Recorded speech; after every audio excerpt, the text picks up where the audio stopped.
Chapter 3. Corran welcomed his visitors to the small suite of rooms that he and his wingmate, the Gan named Ural Krieg, had been given on Borlius. Since the rebel assault had severely damaged most of the surface buildings in the Imperial installation, the new Republic occupation force housed itself in the underground warrens that formed the foundations for the base. Aside from the occasional blaster scars and a couple of blown out walls, the facility was in fairly good repair. Corrin's suite had two bedrooms that had been built onto either narrow end of a rectangular room. The walls had been painted an imperial gray. That color, combined with the deep blue of the carpet, made the room fairly dark. Corrin had countered the color scheme by bringing in as many lights as he could find and rigging a small holoprojector to flash up images of other worlds and cover a huge chunk of the longest wall. He'd begged, borrowed, and bartered for the furnishings installed in the room. Most of the functional surfaces were the tops of spare parts crates. He'd managed to keep one of the couches that had originally been in the room and swapped the one with the blaster burn hole for two Y-wing ejector seats. A small refrigeration unit doubled as the holoprojector stand, and though filling the room with an occasional rattle or wheeze, managed to keep beverages cold and food from spoiling. A slender brown-haired man entered the suite first and smiled as an image of Alderaan appeared on the wall. "It's been a long while since I saw Wahida Trifalls." He pointed at the promontory from which a river fell in those spectacular waterfalls. "I visited there with my family the week before I went off to the Imperial Academy. Novacom maintained a repulsor lift cabin in the area, so that's where we stayed. It was as beautiful as that picture, but without the roar of the water, it seems dead." Corran didn't need to see the sorrow and pain on Tycho Selchu's face to know what word had gone unspoken. Save for the coldest-hearted imperialist among the survivors of Alderaan, the Alderanians had suffered a deep emotional wound when their homeworld had been destroyed. It crushed some, but others, like Tycho and Princess Leia Organa, seemed to be driven by that loss to forever put to rest the Empire and its evil. "I apologize for that, sir. The projector chooses images at random." Tycho's face brightened. "Don't apologize. I may miss my home, but that does not mean I like seeing holograms of it any less. The planet may be dead, but its beauty lives on in images like that." The second visitor shuffled through the doorway, then took a hop forward as it shut behind him. The black droid had the head of a 3PO unit, but the crusted clamshell head of a spaceport control droid. "Good evening, Lieutenant Horn. May I say I was pleased to receive your invitation to visit this evening, because I am finding Captain Nunnab a bit brusque for my tastes." Corran flicked a green-eyed glance at Tycho. "Do you want to do it, or should I?"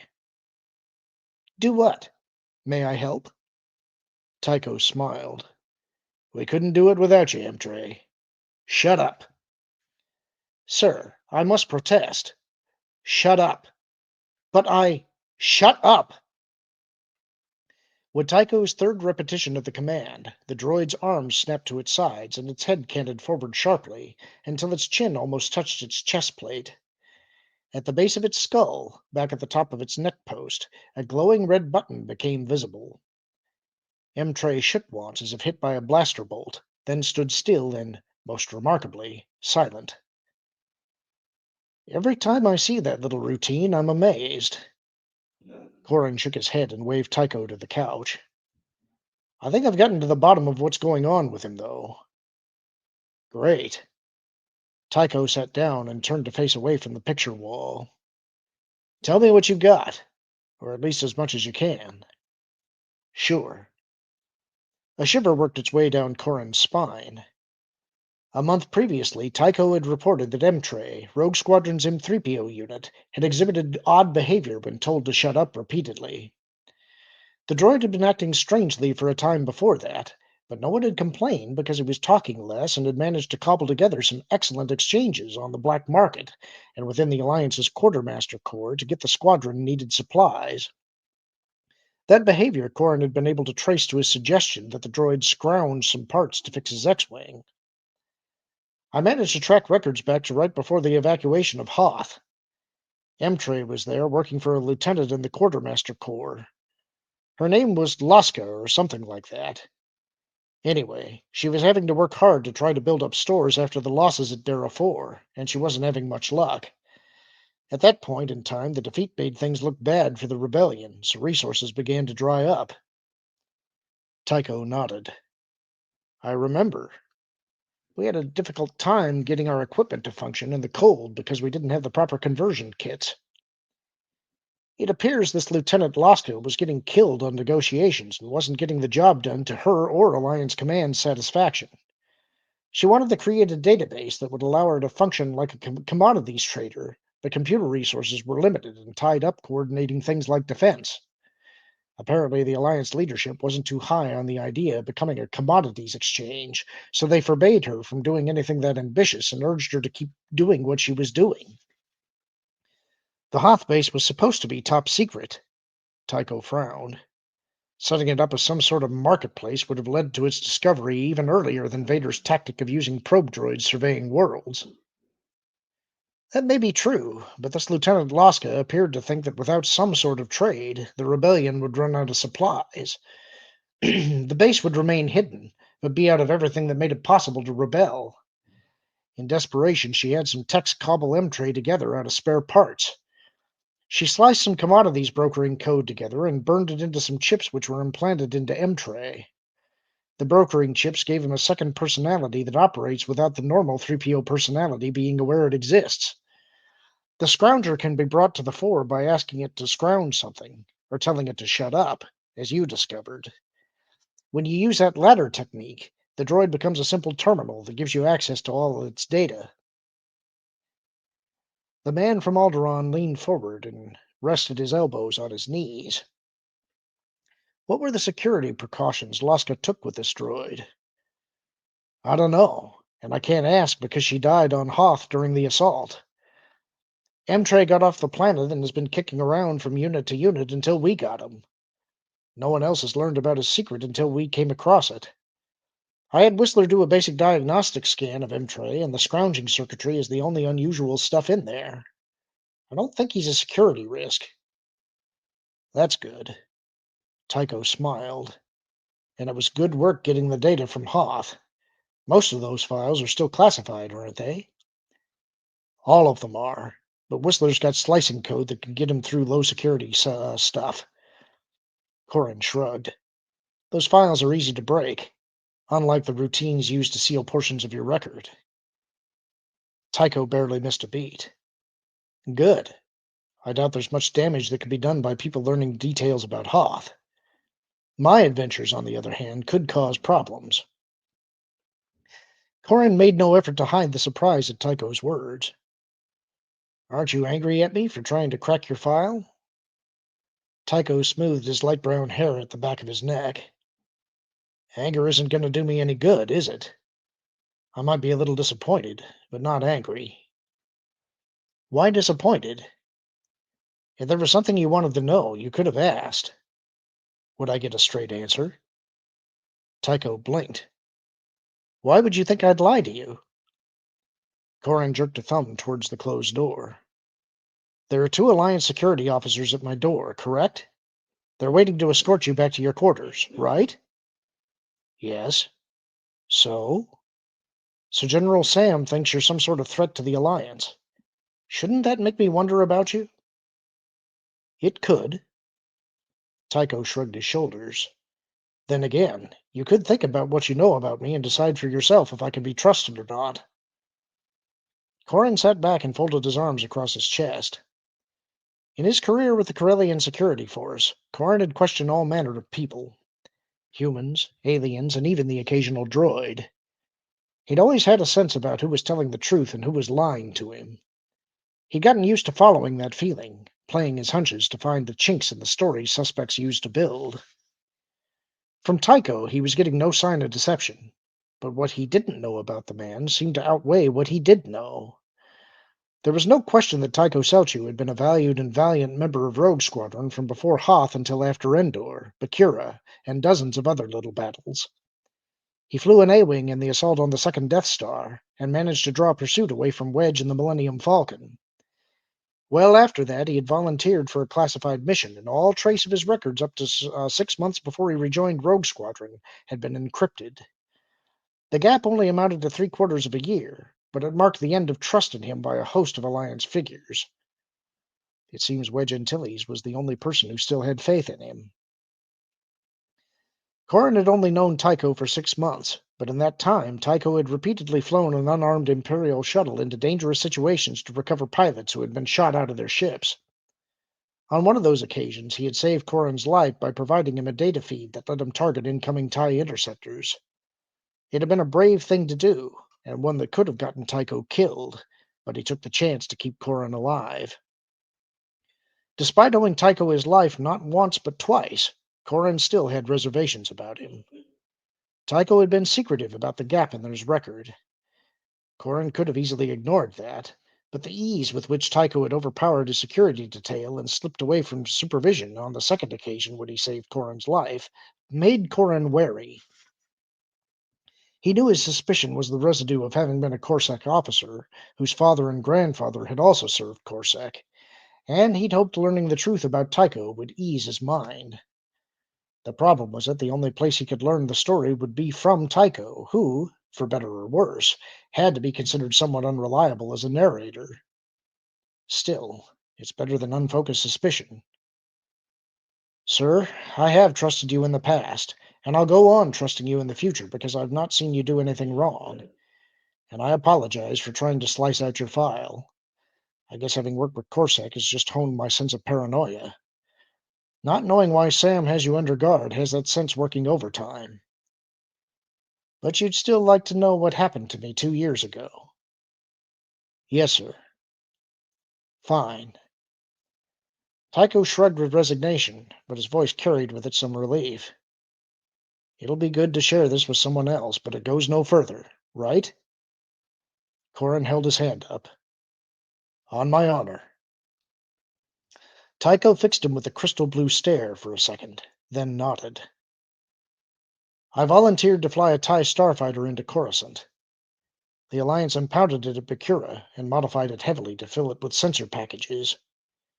In coming in, I made several orbits of the planet and picked up all sorts of interesting data on the Golan space fortresses, the defense shields, the orbital solar collection mirrors, the skyhooks, the dry docks and ship factories, and everything else orbiting the planet.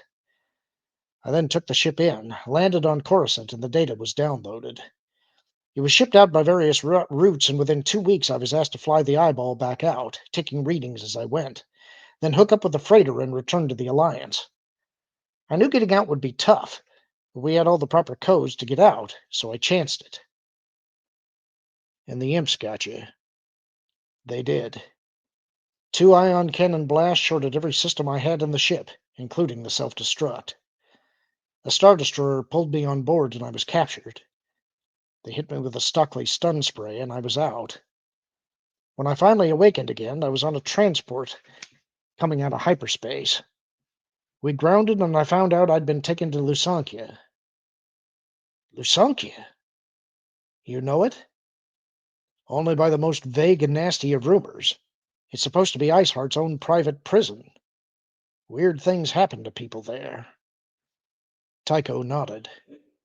The guards, when they deign to speak to a prisoner, take great delight in noting that no one leaves unless Isan Isard is through with them. Corran shook his head. It was easier for him to believe that the Katana fleet existed than it was to accept the existence of Lusankia. Corran had first heard the word mentioned after arrival of Corellia's diktat had been murdered by a trusted aide. The aide had been taken away by Imperial authorities about a year before the murder, but had been returned 3 months later. After he killed his boss, he was reported to have repeated the word Lusankia over and over again. After that incident, Corran had heard of a dozen others, similar situations where a seemingly normal person had turned on friends and family, betraying them or performing some hideous act of terrorism against them. Each of these incidents had a link to Lusankia in some way or other, but that link only became apparent after the crime had been committed. Corran frowned at Tycho. People who come out of there are human remote bombs. They do horrible things when the Empire activates them. Tycho's hands convulsed into fists. I know. I know. What's worse, no one has ever mentioned Lusankya before they've acted. The clues are always found later, but with me, after 3 months of interrogation and detention, I guess I decided I was useless. I was in bad shape. Catatonic for most of my time at Lusankya, so I remember almost nothing. Then I was let go. They shipped me to Akratar. After 3 months, I managed to escape from the penal colony there and made my way back to the Alliance. I was debriefed for 2 months, but they couldn't find anything wrong with me. And they haven't found anything wrong with the other people who had been to Lusankya either, right? No. The only difference between me and them was that I remembered having been there. It is the opinion of General Sam and some others that I was allowed to retain my memory, and that my escape was engineered, just so I could return to the Alliance and betray it. Without any evidence to prove he was a sleeper agent, the Alliance couldn't imprison Tycho without seeming as much of a heartless entity as the Empire itself. Even so, Corran reminded himself, lack of evidence was not evidence of lack. Sam's suspicions about Tycho could be 100% correct, and the utter lack of evidence pointed to the skill of Isan Isard and her people. Corran's eyes narrowed. So, you don't even know, really, if you are an Imperial agent waiting to happen or not. I know I'm not. The Alderanian's shoulders slumped. Being able to prove it is something else again. But being constantly under suspicion, that's got to wear on you. Why put up with it? How can you put up with it? Tycho's expression drained of emotion. I put up with it because I must. Enduring it's the only way I can be allowed to fight back against the Empire. If I were to walk away from the rebellion, if I were to sit the war out, I would have surrendered to the fear of what Isan Isard might have done to me. Without firing a shot, she would have made me as dead as Alderaan, and I won't allow that. There's nothing in what I have to live with on a daily basis that isn't 1,000 times easier than what I survived at the hands of the Empire. Until the Empire is dead, I can never truly be free because I'll always be under suspicion. Living with minor restrictions now means someday no one has to fear me. Tycho slowly opened his hands and scrubbed them over his face. I don't know if any of this sets your mind at ease, but that's all there is. Corran shook his head. It helps. A great deal. Whether you are or not an Imperial agent in a rebel uniform, the fact is that you've saved my life twice. That definitely counts for something. A great big something, in fact. Good. Tycho pointed at the droid. What do we do about him? I don't think he's much of a security risk, provided he doesn't trade in futures for commodities that are present on whatever targets we're headed out to hit. Whistler's already modified his purchase parameter programming to cover that situation. Corran smiled. I don't think General Sam will think Emtrey any less of a threat than he considers you, if we report on his scrounging personality. As long as we don't activate it, except in very specific cases, we should be safe. So you think we can reactivate him? Yeah, I suppose so.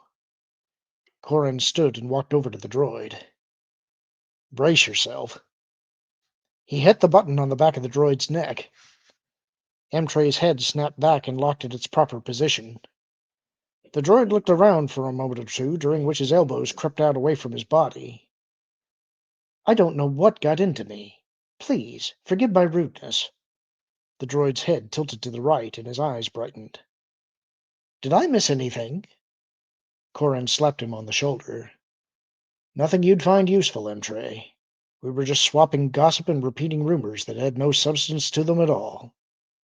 That's the end of the chapter. Hope you enjoyed it. Talk to you soon.